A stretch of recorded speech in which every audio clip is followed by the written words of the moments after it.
Imagine waking up to a world where the morning news is filled with headlines like, "Automated trucks replace millions of jobs overnight." It's not just a distant possibility, it's a reality that's inching closer every day. The stories aren't about some far-off future, but about changes happening right now, in real time, all around us. Amazon, the retail giant, has just opened a warehouse that doesn't need a single human worker. Rows of robots glide silently across the floor, sorting, packing, and shipping orders with perfect efficiency. The lights never turn off, and the machines never take a break. Meanwhile, at a local accounting firm, every employee is let go, replaced by a single piece of AI software that can process taxes, manage payroll, and analyze financial data faster and cheaper than any human ever could. This isn't the plot of a sci-fi movie, it's the future being built right now, while we're busy arguing about yesterday's problems. The world is changing at a pace we've never seen before, and most of us are barely keeping up. AI and robotics aren't just the next step in technology, they represent a fundamental shift in how our entire society operates.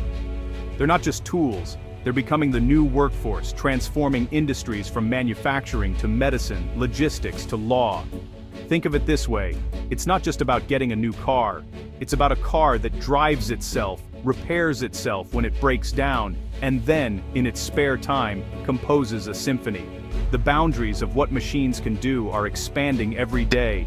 Machines are now learning to do things that, until recently, only humans could do. They're writing reports, designing graphics, even making decisions. The line between human and machine work is blurring faster than we ever imagined. The promise of this technology is tempting, a world where robots take over the dull, dirty, and dangerous jobs, freeing people to pursue more meaningful work or simply enjoy more leisure time. It sounds like a utopia of convenience and safety, but here's the catch. If robots and AI do all the work, how do people earn a living? What happens to families when paychecks disappear? How do you pay for groceries, rent, or your kids' education when your job is gone and there's nothing to replace it? This isn't just a problem for factory workers. AI is coming for office jobs, creative jobs, and even professions that once required years of education and specialized training. No one is immune. Paralegals, accountants, designers, journalists, jobs that once seemed safe are now at risk. Even the creative and analytical fields are being transformed by intelligent machines that can write, draw, and analyze faster than any human. This revolution threatens to hollow out the middle class, concentrating wealth and opportunity in the hands of a tiny tech elite, while leaving a vast majority struggling to find their place in a world that no longer needs their labor. And perhaps the most unsettling part, all of this is happening under the cheerful, optimistic banner of progress. We're told it's for the best, that it's inevitable, that it's the price of innovation. The tidal wave of automation isn't some distant threat. It's already forming on the horizon, and soon it will crash over all of us, ready or not. Who's building this future? Who are the architects behind the world we're rapidly moving toward, where technology shapes every aspect of our lives? It's not just the engineers and coders you see hunched over their screens, but the powerful forces funding and directing their work. The usual suspects, tech billionaires and venture capitalists, are the ones pulling the strings. These are the people deciding what gets built, what gets funded, and ultimately, what our future will look like. People richest Musk, Mike Bezos, and Zuckerberg are pouring billions into artificial intelligence and automation. But let's be honest, it's not out of some altruistic vision for humanity. Their main motivation is profit, and the power that comes with it. Their dream is a workforce that never sleeps, never complains, never unionizes. Machines that can work around the clock, immune to fatigue or dissent, are the ultimate employees in their eyes. Human workers, on the other hand, are seen as expensive, unpredictable, and sometimes even a liability.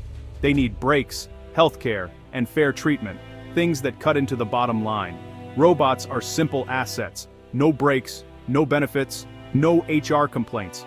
They don't get sick, they don't strike, and they don't ask for raises. For companies, this is the ultimate cost-saving solution. This isn't a conspiracy, it's capitalism on overdrive. The system rewards those who can cut costs and maximize efficiency, no matter the human cost. Companies are rewarded for cutting labor costs, and the stock market cheers every time a business announces layoffs or automation upgrades. Profit growth is the only metric that matters, Replacing humans with machines isn't just smart business, it's become the expectation. If you're not automating, you're falling behind. The system is designed to eliminate jobs for profit, leaving countless workers behind as technology marches forward. But these tech leaders rarely stop to consider what happens to everyone else. The people whose lives are upended by their relentless drive for innovation and efficiency are often invisible to them. For them, disruption is innovation, a badge of honor, proof that they're changing the world. But for those on the receiving end, it's a very different story. For workers, it's a punch to the gut. Losing a job isn't just about lost income, it's about lost security, lost purpose, and an uncertain future. The future they're building works for them. Lavish homes, soaring profits, and ever-growing influence. But what about the rest of us? Who's looking out for the people left behind in the wake of this so-called progress? The robot takeover isn't coming, it's here. In Amazon warehouses, Kiva robots glide across floors, reducing humans to appendages in a machine. Amazon's goal, full automation. Foxconn, which assembles iPhones, is replacing tens of thousands of workers with Foxbots. Self-driving trucks from Waymo and Too Simple are already running freight routes, threatening millions of trucking jobs. Self-checkout kiosks and touchscreen ordering at fast food chains are replacing cashiers. Robotic fry cooks, AI chatbots, and automated farms. Jobs are vanishing everywhere. These aren't just bad jobs, they're the backbone of the working class. For generations, these jobs built families and communities. Now, they're disappearing quietly, replaced by the hum of machines. The shift is massive, and it's happening now. The future of work is already being rewritten. Think this is alarmist? Let's look at the numbers. A 2013 Oxford study found 47% of US jobs are at high risk of automation within 2 decades. That's nearly half of all jobs.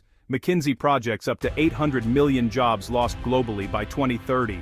In the US, up to 73 million jobs could vanish. The most vulnerable? Jobs with predictable tasks, machine operators, food prep, bookkeeping, even tech leaders admit it.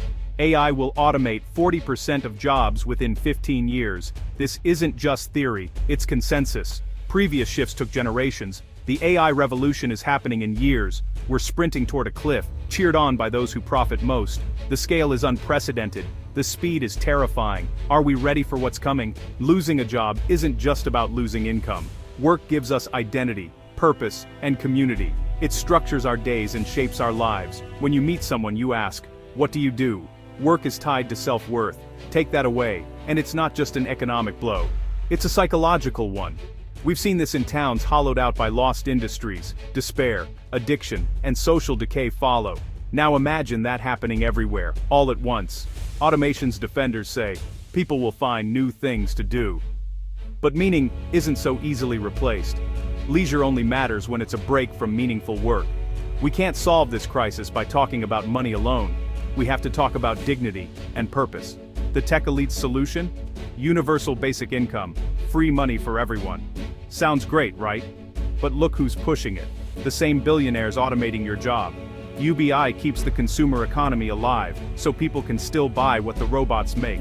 But it creates a two-tier society, a tiny class of tech lords, and everyone else living on a stipend. People become dependent, stripped of agency and purpose. It's techno-feudalism, serfs on a digital plantation. UBI doesn't fix the loss of meaning or dignity. It's a sedative, not a solution. Trading independence for a monthly allowance is a dystopian bargain. Technology isn't the enemy. It's a tool, shaped by the hands and intentions of those who wield it. Throughout history, every great leap forward has come from harnessing new inventions, not fearing them.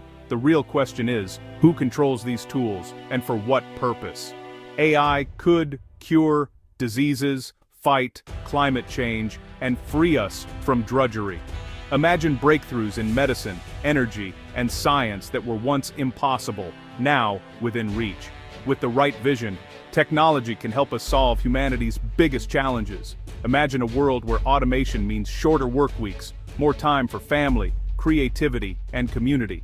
Picture a society where people are liberated from repetitive tasks, able to pursue passions, lifelong learning, and deeper relationships. AI could revolutionize healthcare, education, and energy.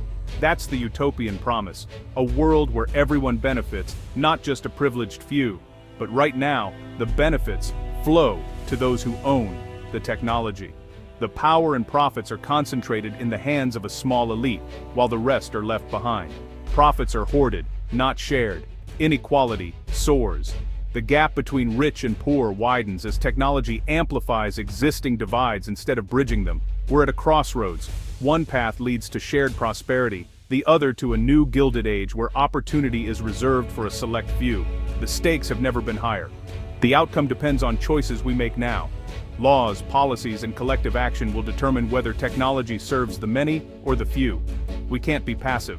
The market won't fix this, and billionaires won't share by default. If we do nothing, the future will be decided for us, by those with the most to gain. If we want a fair future, we have to fight for it.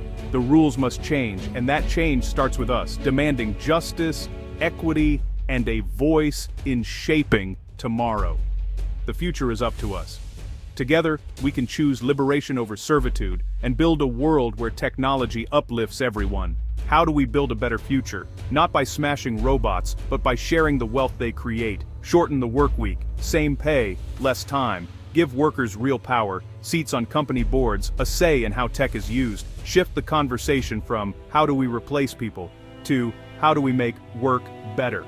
Distribute profits through profit sharing and employee ownership. When workers are owners, automation looks different. Consider a robot tax. Companies pay when they replace humans. Funding, retraining, and social programs. These aren't anti-capitalist ideas. They're about making capitalism work for everyone. A strong economy needs a strong middle class. Let's put human dignity back at the center.